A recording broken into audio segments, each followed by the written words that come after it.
C'est une actrice pas comme les autres, une actrice romancière. Depuis son premier livre, Sylvie Testu n'a pas son pareil pour croquer avec dérision et parfois férocité les travers du monde du 7e art. Vous m'avez fermé la porte à la figure. Pour que vous fassiez une entrée d'actrice. Il y a 2 ans, elle signait un récit désopilant sur ses déboires de réalisatrice, perdant tout contrôle sur son scénario face à des producteurs totalement azimutés. Salut. Bonjour. Une histoire adaptée à l'écran par Diane Curis sous le titre « Arrête ton cinéma » et où Sylvie Testu pousse la mise en abîme jusqu'à revivre cette drôle d'aventure en incarnant le rôle principal. T'as vu comme elle est mignonne? Mais pourquoi a-t-elle autant besoin de nous raconter l'envers du décor? J'ai très longtemps séché. Pourquoi le père, il travaillerait pas dans un haras? Les gens, ils adorent les chevaux en ce moment. J'adore. Pourquoi il tiendrait pas un bar, le père? T'en fais un type un peu baroudeur, et puis les filles, c'est des filles qui ont des couilles. C'est plus moderne. Sylvie Testu, est-ce que vous vous souvenez de l'état d'esprit dans lequel vous aviez écrit votre livre, qui a donné lieu ensuite naissance à ce film? Est-ce que c'était par esprit de revanche ou tout de suite vous avez eu envie de prendre du recul? Au tout début, en fait, j'étais déprimée. Et on appelle ses amis dans ces cas-là, quand on est triste et tout ça. Et donc, petit à petit, je racontais que j'avais pas pu faire mon film, que j'étais triste. Puis je donnais des détails, et puis je leur racontais que j'étais triste, et puis s'éclataient de rire. Donc je me disais, bon, c'est quand même bizarre. Et donc, leur joie, en fait, à entendre mon désespoir et ma tristesse, m'a petit à petit donné envie d'écrire. T'as pensé au casting? Parce qu'il nous faut des noms. Puis des jeunes. C'est les jeunes qui vont au cinéma. Tu vas nous décrocher les meilleurs. T'es copine avec toutes les actrices de Paris, toi. Mais j'en suis qu'au début de l'écriture. Oui, mais ça, on s'en fout. T'as une histoire et c'est la tienne, en plus. Alors ça va aller vite. Et les actrices, on les signe tout de suite, sinon elles seront plus libres. Et on sort en octobre, dans 9 mois, pile le temps de faire un bébé. T'en as déjà 2, ça t'en fera un 3e, je suis officiellement marraine, non? À quel moment ça a cessé d'être autobiographique pour devenir autre chose? Depuis, en fait, la sortie de mon premier livre, c'est comme s'il y avait un fil tendu avec celui qui va lire derrière. Et quand vous avez la certitude qu'il va rigoler, ça devient plus de l'autobiographie. Vous cherchez le truc, vous dites « Oh, j'en ai une bonne, là. Elle va être pas mal, celle-là. » Et donc, je me mets en scène, moi. Je trahis les choses, j'en construis d'autres pour arriver à la connerie qui va faire éclater de rire quelqu'un. Le truc le plus beau qui me soit jamais arrivé dans ma vie, je me souviens toute ma vie, moi, j'ai une maison sur l'île d'Oléron. Et c'était l'été, et subitement, je vois quelqu'un qui éclate de rire, mais il lisait mon livre. Ça m'a fait un truc, j'avais l'impression d'avoir gagné au casino, quoi, à Las Vegas. Je sais pas, le truc de dingue. Bon, alors, ton monteur, j'en veux pas. Je me suis renseigné, c'est un casse-burne. Il demande à ce qu'on lui paye les déjeuners. Enfin, il n'est pas marqué pigeon. Tu vas prendre le mien. Il a fait tous les Godards. T'imagines s'il est bon? Et il a quel âge? Pourquoi, dès le début, vous avez eu envie de raconter l'envers du décor?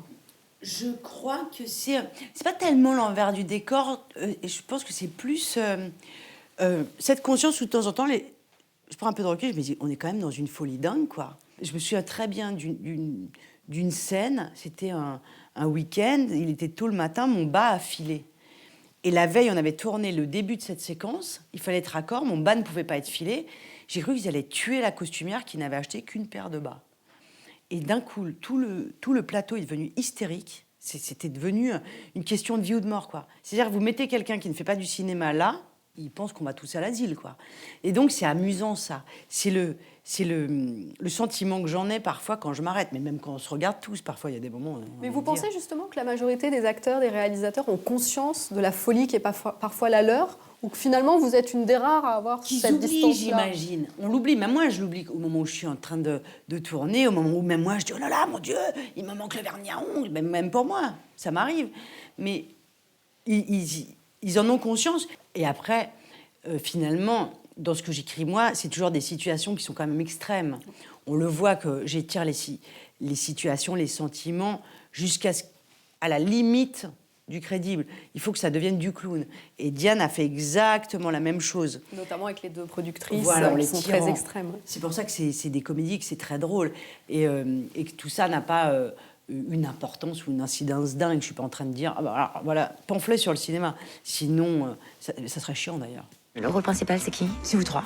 Non, enfin, c'est toi quand même. Moi, je suis ravie, hein. J'ai toujours rêvé de jouer une pute. En même temps, comédienne, c'est un peu pareil. Oui, et puis ta version avec les 3 radins, là, excuse-moi, mais je sais pas qui a eu cette idée. Je vais le faire pour toi, ce film. Je vais le faire pour ton petit cul. Mais dis-donc, bande de salopes! Vous croyez où? Quand la chatte est pas là, les souris dansent! Ça a été quoi le moment le plus dingue que vous avez pu vivre? Ça serait vraisemblablement sur le premier film que j'ai tourné avec Thomas Vincent, qui était Carnaval. Moi, j'ai peur de la foule.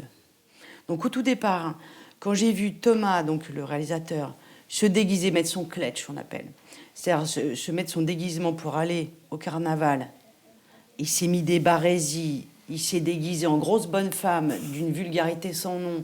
Je me suis dit, je suis tombée chez les dingues. Le type est fracassé. Il va m'emmener dans un truc. Quand j'ai vu des centaines de personnes tourner en rond au rythme des fifres et ensuite des tambours et qui se sont mis à sauter, je me suis sentie pas bien. Et en fait, ils m'ont accueillie et ça a marché. Et je sais pas, cette histoire d'amour racontée dans ce film, tout ça, je sais pas, ça m'a emmenée ailleurs. J'étais ailleurs quand j'ai tourné ce film et je me suis dit, c'est ça que je veux faire, c'est sûr. Et qu'est-ce que vous n'aimez pas dans le cinéma ? Eh ben, c'est que ça exacerbe mon impatience, ça exacerbe le fait que j'ai jamais de temps. Le temps est mon ennemi. Voilà. Moi, j'ai un vrai problème de gestion du temps. Et le cinéma, ça va vite. Les rencontres se font très vite. Les amitiés très vite, elles se défont très vite. Les engueulades de la même façon. Vous pouvez monter très vite, vous casser la gueule très vite. Vous pouvez rire et pleurer 2 minutes après. Donc tout ça peut parfois vous décontenancer, quoi. Et voilà, et ce manque de temps m'angoisse. C'est la seule source d'angoisse réelle que j'identifie aujourd'hui. Et si vous n'aviez pas été actrice, vous n'êtes jamais dit... Oui, j'y ai pensé, vous savez quoi ? J'y ai pensé à un moment où j'ai eu un accident à l'œil et pendant 48 heures, on n'a pas su... Il était tellement gonflé, on ne savait pas si j'avais pas l'œil crevé. Je me suis dit, tiens, pour être actrice, ça va être compliqué. Et je me suis dit, qu'est-ce que je sais faire ? Qu'est-ce que j'ai envie de faire si jamais c'est le cas ? Eh ben, j'ai pas répondu à la question. Donc quand ils m'ont dit, non, ça va à l'œil, j'ai dit, ouf. Et alors, à une apprentie actrice ou à une apprentie réalisatrice qui se lancerait dans une aventure auprès de producteurs ou de productrices, je dirais chacun vous diriez quoi ? Je dirais chacun son chemin, n'écoute surtout pas les conseils des autres. J'avais mis ça, moi, en exergue de mon premier livre, justement, sur le cinéma. J'avais mis une phrase de Rabbi Nachman de Bratslav, où il disait « Ne demande ton chemin à personne, tu risquerais de ne plus pouvoir te perdre. » Et j'y crois beaucoup. J'ai pas d'autre devise, j'ai que celle-là. Fais ce que tu veux, on verra bien. Non ? Sylvie Testu, libre malgré les embûches. Elle s'apprête même à faire la révolution. C'est le titre du prochain opus des Visiteurs, où elle incarne, sans, on l'espère, perdre la tête, Charlotte Robespierre.